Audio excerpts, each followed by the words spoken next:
आज की वीडियो में हम अध्ययन करेंगे क्षारक तथा क्षार में अंतर। इसके पहले आपको अम्ल और क्षारक के बारे में बताया गया था, उनके सामान्य गुणों के बारे में बताया गया था, उनकी परिभाषा के बारे में बताया गया था।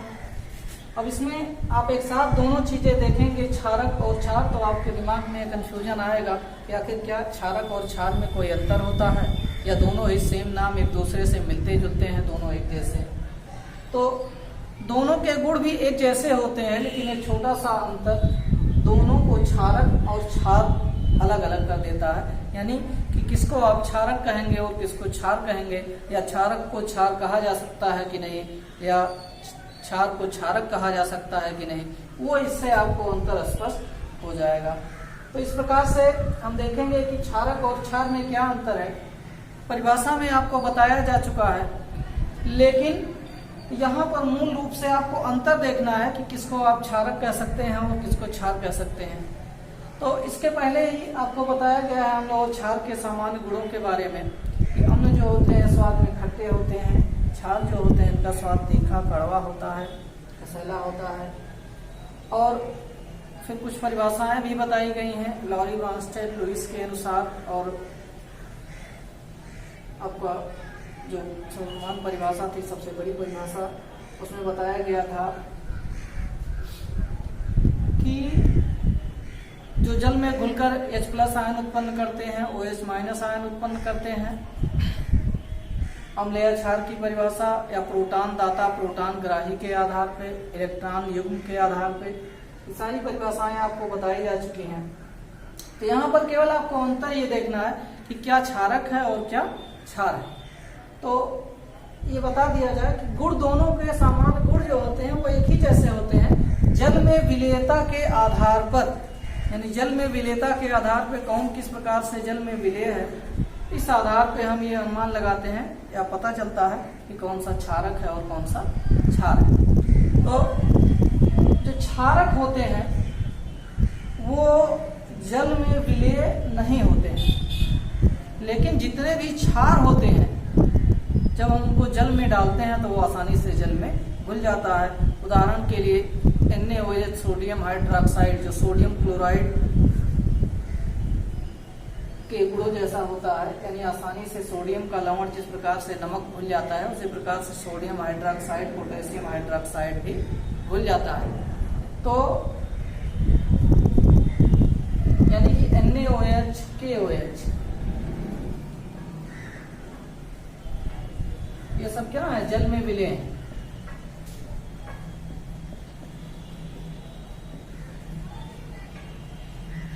ये दोनों जल में विलेय हैं। अब इसके बाद बात करते हैं कि कौन से ऐसे क्षारक होते हैं जो जल में अविलेय हैं। तो इसमें आपका हो गया NH4OH अमोनियम हाइड्रोक्साइड, CaOH का होल ट्वाइस,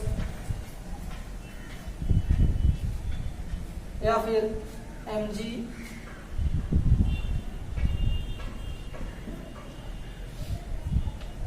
ये सब ऐसे हैं जो जल में अविलेय हैं।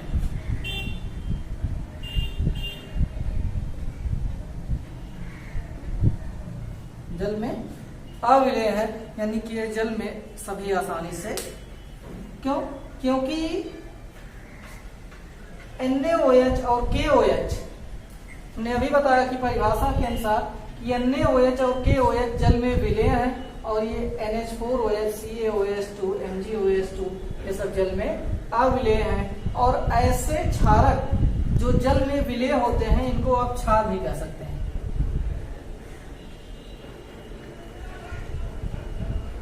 बात समझिएगा कि यानी क्षारक का गुण तो दोनों में पाया जा रहा है, लेकिन ऐसे क्षारक जो जल में विलेय भी हैं उनको हम क्षार कह सकते हैं, लेकिन ये जल में अविलेय हैं इनको हम क्षार नहीं कह सकते। तो क्षार नहीं कहेंगे तो क्षारक का गुण इसमें पाया जा रहा है, तो क्षारक तो कहा ही जाएगा। तो इस प्रकार से ये भी क्षारक है, ये भी क्षार है, लेकिन जल में विलेय होने के नाते हम इसको क्षार कह सकते हैं, जबकि इन सबको हम क्षार नहीं कह सकते। तो ये अंतर है दोनों में, यानी जितने भी क्षारक होते हैं हम सभी को क्षार नहीं कह सकते। क्षार केवल उसी को कह सकते हैं जो जल में विलेय होते हैं, और यानी सभी क्षार जो होते हैं उनको हम क्षारक कह सकते हैं। तो इस आधार पे एक निष्कर्ष निकल के आता है कि सभी क्षार जो होते हैं, ये निष्कर्ष भी परीक्षा में कई बार पूछा गया, सभी क्षार क्षारक होते हैं,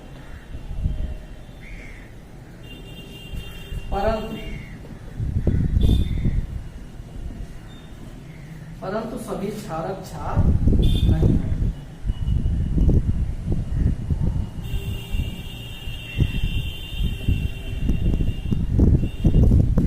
सभी क्षार क्षारक होते हैं, क्यों होते हैं? क्योंकि उनमें क्षारकता का गुण पाया जाता है, लेकिन जल में विलय होने के कारण उनको क्षारक का नाम दिया गया है। परंतु सभी क्षारक क्षार नहीं होते, क्यों नहीं होते? क्योंकि सभी क्षारक जल में विलय नहीं होते, यानी जल में विलेयता के आधार पे ही क्षारक और क्षार में अंतर किया गया है कि जो क्षारक जल में विलय होते हैं उन्हें हम क्षार कहते हैं, और जो क्षारक जल में विलय नहीं होते उनको हम क्षार नहीं कह सकते, उनको क्षारक ही कहा जाता है। उदाहरण भी आपको बता दिया गया। अब इसके बाद बात करते हैं प्रबल अम्ल और प्रबल क्षार। दुर्बल अम्ल और दुर्बल क्षार क्या होते हैं, यानी कौन से अम्ल प्रबल अम्ल होते हैं और कौन से अम्ल दुर्बल अम्ल होते हैं। तो प्रबल और दुर्बल का अर्थ तो आपको पता ही होगा। प्रबल का मतलब होता है जो शक्तिशाली होते हैं, जो प्रभावशील होते हैं, और दुर्बल का मतलब जो कमजोर होते हैं या जो कम प्रभावशील होते हैं उनको दुर्बल कहा जाता है।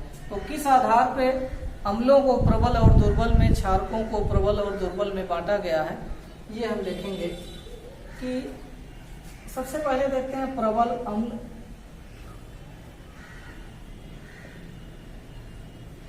एवं दुर्बल।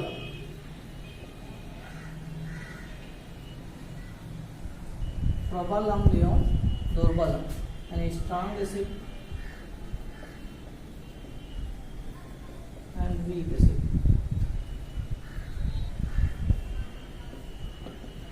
यानी प्रबल अम्ल कौन से हैं और दुर्बल अम्ल कौन से हैं। तो अम्लों की प्रबलता और दुर्बलता निर्भर करती है उनके आयनन या वियोजन क्षमता पर। यानी कि किसी अम्ल को बताया गया था कि अम्ल जल में घुलने पर H+ आयन उत्पन्न करते हैं। तो अगर अम्ल को जल में घोला जा रहा है या किसी अन्य विलयन में घोला जा रहा है, तो जो H+ आयन उत्पन्न हो रहा है उस H+ आयनों की संख्या अगर अधिक है, यानी कि जिस अम्ल को आप डाल रहे हैं उसके जितने भी अणु हैं उसमें से अधिक मात्रा में H+ आयन अगर वियोजित हो रहे हैं, तो ऐसे अम्लों को हम प्रबल अम्ल कहेंगे। यानी इनकी जो आयनन या वियोजन क्षमता होती है वो अधिक होती है, इसके लगभग सभी अणु अपने आयनों में टूट जाते हैं, यानी कि सभी अणुओं का वियोजन हो जाता है। जिस प्रकार से आपको बताया गया था कि HCl का जो वियोजन होता है वो H+ आयन और Cl- आयन के रूप में होता है। तो H+ और Cl- आयन के रूप में वियोजन होने का ये मतलब है कि ये HCl का एक अणु हाइड्रोजन आयन और क्लोराइड आयन में टूट जा रहा है, अलग हो जा रहा है। अब जितने अणु इस अम्ल के विलयन में डाले जाएं या कह लिया जाए इसके जितने अणु अधिक मात्रा में वियोजित हो जाए, तो H+ आयनों की संख्या भी उतनी अधिक होगी और Cl- आयनों की संख्या भी अधिक होगी। तो इस प्रकार से अगर इसकी वियोजन क्षमता अधिक है या आयनन क्षमता अधिक है तो ऐसे अम्ल को हम प्रबल अम्ल कहेंगे। और अगर इसकी आयनन क्षमता यानी इसके कई अणुओं में से केवल कुछ अणु वियोजित हो रहे हैं, जैसे H2SO4 है, H2SO4 भी एक प्रबल अम्ल है। इसको जल में डालने पर लगभग इसके सभी अणु वियोजित हो जाते हैं, यानी H+ आयन इस प्रकार से 2H+ SO4 पे डबल माइनस, ये आयन पहला और ये ऋण आयन और धनायन मिलके। तो ये सब ऐसे अम्ल हैं जो प्रबल अम्लों में इनकी गिनती होती है, यानी जब इनका वियोजन होता है तो बहुत अधिक मात्रा में H+ आयन उत्पन्न होते हैं, निकलते हैं, इसीलिए हम इनको प्रबल अम्ल कहते हैं। अब कुछ ऐसे भी हैं जैसे CH3COOH, एसिटिक एसिड सिरका, अगर इसका आयनन होता है CH3COO- ऋण आयन और H+, लेकिन इसमें यह देखा गया है प्रयोग के द्वारा कि CH3COO- और H+ इसमें से इसके सभी अणु वियोजित नहीं होते हैं, आयनित नहीं होती, बल्कि बहुत कम अणु वियोजित होते हैं। तो इस आधार पे हम कह सकते हैं कि ये एक दुर्बल अम्ल है। क्यों? क्योंकि इसके कम ही अणुओं का या जल में घुलने पर ये H+ आयनों की जो सांद्रता होती है, मात्रा होती है, वो बहुत कम होती है, इसीलिए इसको दुर्बल अम्ल कहते हैं। तो प्रबल अम्ल ऐसा अम्ल है जिसकी आयरन क्षमता या वियोजन क्षमता अधिक होती है, या जिसकी जल में घोलने पर इसके कम अणु वियोजित होते हैं। प्रबल अम्ल वे अम्ल है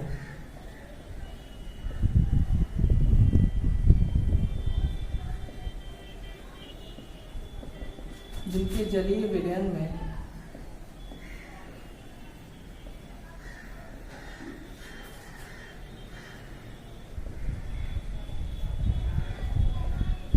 H+ आयनों की सांद्रता अधिक होती है।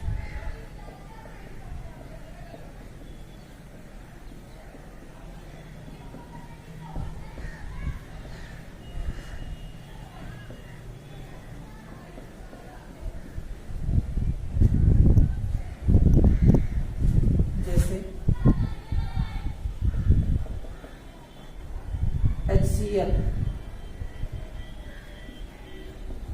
H2SO4 सल्फ्यूरिक अम्ल है, नाइट्रिक अम्ल है, HNO3,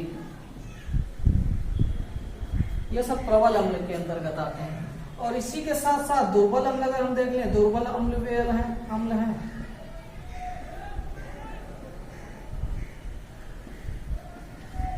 जिनके जलीय विलयन में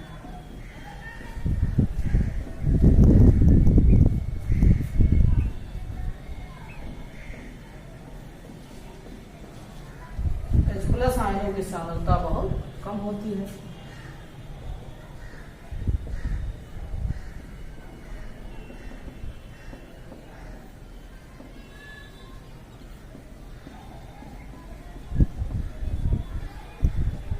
तो ऐसे अम्ल दुर्बल अम्ल कहलाते हैं।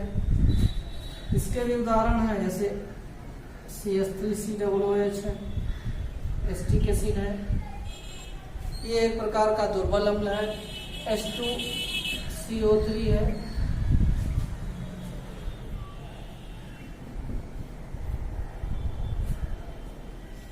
तो ये सब दुर्बल अम्ल में गिनती होती है, यानी इनकी जो आयन क्षमता होती है वो कम होती है। अब इसी प्रकार बात करते हैं क्षार की। तो यहाँ अम्ल की पहचान H+ आयन से होती है और क्षार की पहचान OH- आयन से होती है। तो सेम उसी प्रकार से इसकी भी परिभाषा हो जाएगी कि प्रबल क्षार जो होते हैं उनके जलीय विलयन में OH- आयनों की यानी हाइड्रोक्साइड आयनों की सांद्रता अधिक होती है। प्रबल क्षार के जलीय विलयन में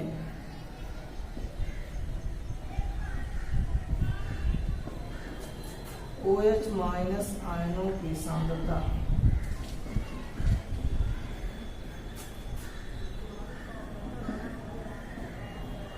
अधिक होती है।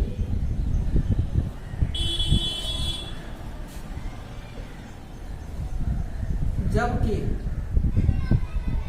दुर्बल क्षार के जलीय विलयन में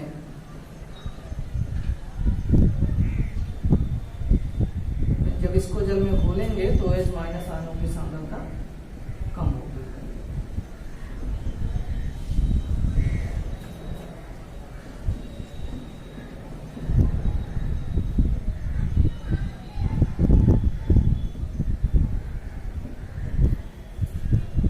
अब इसके भी उदाहरण देख लिया जाए। प्रबल क्षार कौन से हैं और दुर्बल क्षार कौन से हैं।